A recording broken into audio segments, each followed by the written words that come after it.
YouTube channel. I'm Liam2255, round rank 11,000. Certainly positives to say with my team.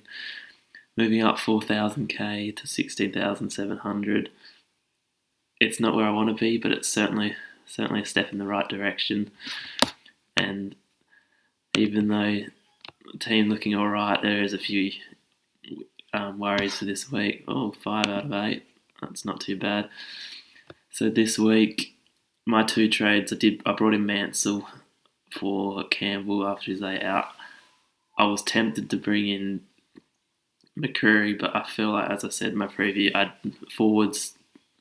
don't want to clog that forward lineup that's looking decent.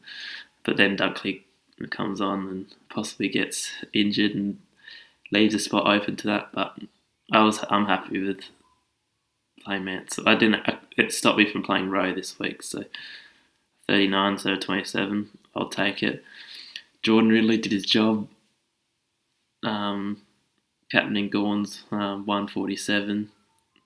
That's something that you take for granted in the end, because I don't think I had any other loop options for Gawn. So it's a week of luck for having Ridley out, even though you don't want that out each week. Stewart was very nice with a 109. Started off really slowly. It scored about 875 in the last half, which is nice when the game was over. Short, extremely disappointing. 61. He is still averaging 94, so he's still probably where you want him at on the minimum level. But 61 is, you don't want to keep those performances up with how some of the other defenders are performing. Cox had a solid 60. Looked good early and just faded out as the game went on. But he's just a handy little defensive forward option that I can use to manipulate around. Even though he might not be scoring a lot, he just adds a lot of flexibility in my team. Chapman, a rookie's always going to have a disappointing score one week. 36. The ball wasn't down in his end very often, so he's still averaging a 61, moving up a little bit, but it's going to hold his price movement a little bit, so be a watch there. Kaczynski, on the other hand, put a nice little spike into his price with a nice 104. That could have been a whole lot more if he kicked straight in the last quarter, but you can't complain about a rookie scoring 104. He hadn't really got over 50 for the previous 5 weeks, and he was pretty much covering a Ridley, even though if Ridley was still playing, he probably would have been on my bench. So it's again another win-win from the Ridley situation. Can't use that as an excuse all the time. McRae is just a ball magnet, absolutely incredible. Averaging 130. He's gone up in price from his starting price. You just lock and load him each round to score 130 with the Bulldogs dominating. I just can't see him dropping that score anytime soon. Brought in Oliver this week. 114, solid. Could have been more, but he's just a nice, safe little option in my team now that I don't have to worry about. And along with Merritt, he's finally picking up his average up to 110 now with the 116. So he sometimes gets a bit penalised with the SuperCoach scoring compared to his fantasy scoring. But you take a 116 any of that of the week. I moved Rory Ladd into the midfield to bring in Mansell. And 111 you can't shy about from a player like him. He'll be looking to be moved back into the defence as if Dunkley's out, we'll be looking to probably move him on and then Cox forward and Ladd back into the defence to bring in another midfielder.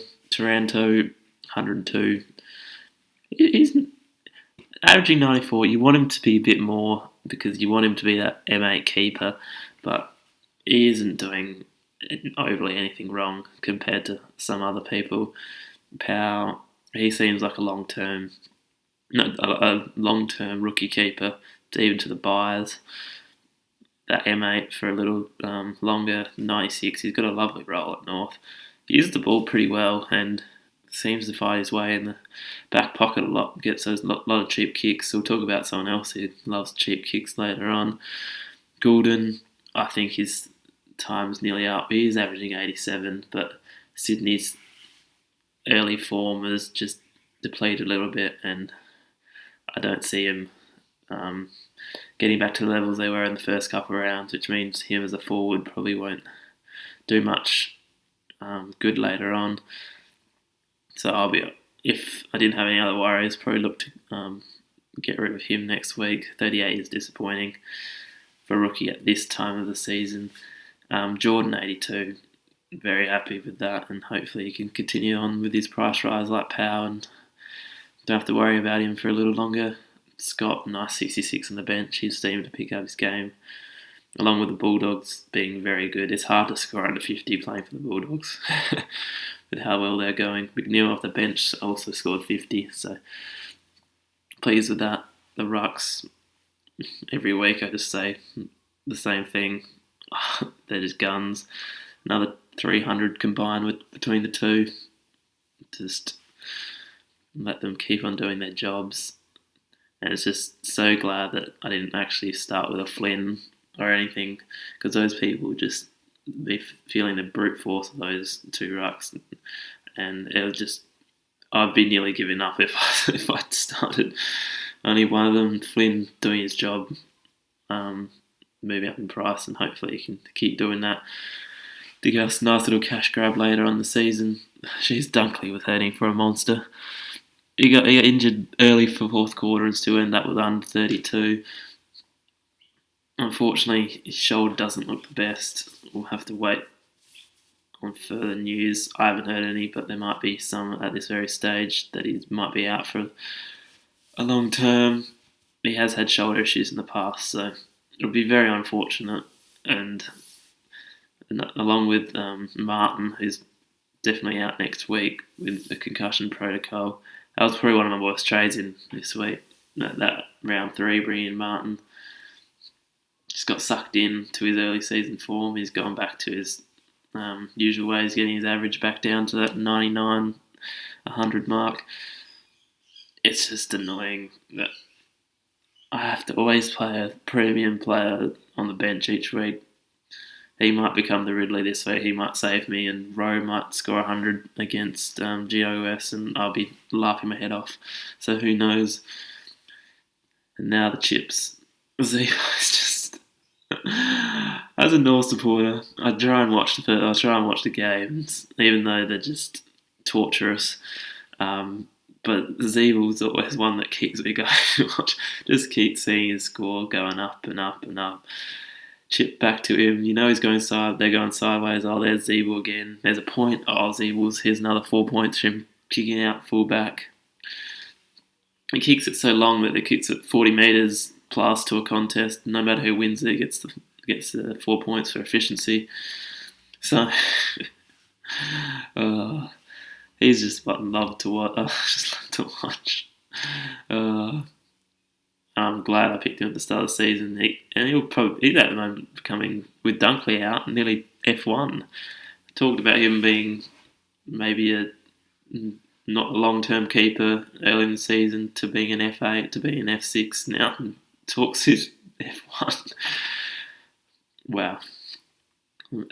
Just hope I feel like he'll continue that form. North just don't look like doing anything else, and he actually plays half a decent game. People see his chips around, but sometimes his contested stuff, getting the ball back, is pretty good. His disposal is a little bit off going to the forward line, but that's all North players. Jarman MP, 105, that was one of my best picks. Bringing him in, he looks like a long-term keeper. Danaher, 82, got there, but you'd like a little bit more, but priced at where he is, 82 is fine, and Warner keeps getting the job done. A bit underwhelming is DT to SuperCoach ratio, but 73 is nothing to be ashamed about, and he'll probably stay in my team until further worries. Rowe was very disappointing with a 27. Holtz's price, I don't think he goes up much more from here. He does play well at home, so I'll see him covering for Martin this week. Brockman might become a handy loophole option if he doesn't get back in that Hawthorn side. So I hope everyone else did alright this week, and good luck with your trades, and I'll see you on Thursday for my round 7 preview.